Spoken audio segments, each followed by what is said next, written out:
अपरा एकादशी का महात्म्य जानने के लिए अर्जुन भगवान श्री कृष्ण से पूछते हैं कि हे प्रभु, ज्येष्ठ माह के कृष्ण पक्ष की एकादशी का क्या नाम है तथा उसका महात्म्य क्या है, इसमें किस देवता का पूजन किया जाता है तथा इस व्रत को करने का क्या विधान है। कृपा करके यह सब मुझे विस्तार पूर्वक बताएं। तब भगवान श्री कृष्ण अर्जुन से कहते हैं कि हे अर्जुन, ज्येष्ठ माह के कृष्ण पक्ष की एकादशी का नाम अपरा है, क्योंकि यह अपार धन एवं पुण्यों को प्रदान करने तथा समस्त पापों का नाश करने वाली है। जो मनुष्य इसका व्रत करते हैं उनकी लोक में प्रसिद्धि होती है।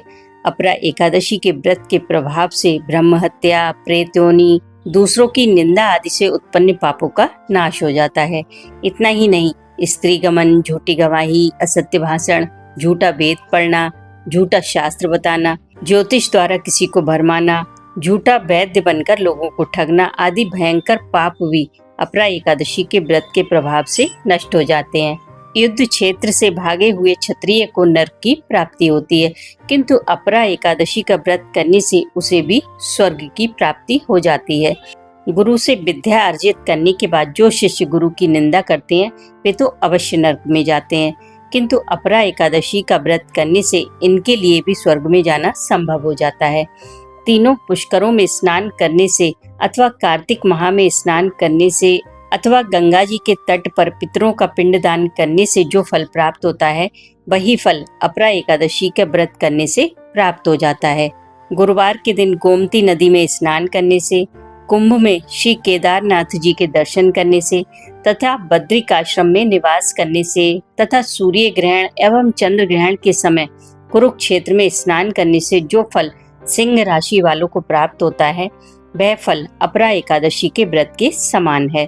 जो फल हाथी घोड़े के दान करने से तथा यज्ञ में स्वर्ण दान करने से प्राप्त होता है, वही फल अपरा एकादशी का व्रत करने से प्राप्त हो जाता है। गौ, भूमि तथा स्वर्ण दान का फल भी इसके फल के समान होता है। पाप रूपी वृक्षों को काटने के लिए यह व्रत कुल्हाड़ी के समान है। वह पाप रूपी अंधकार के लिए सूर्य के समान है। अतः मनुष्य को इस एकादशी का व्रत अवश्य करना चाहिए। यह व्रत सब व्रतों में उत्तम है।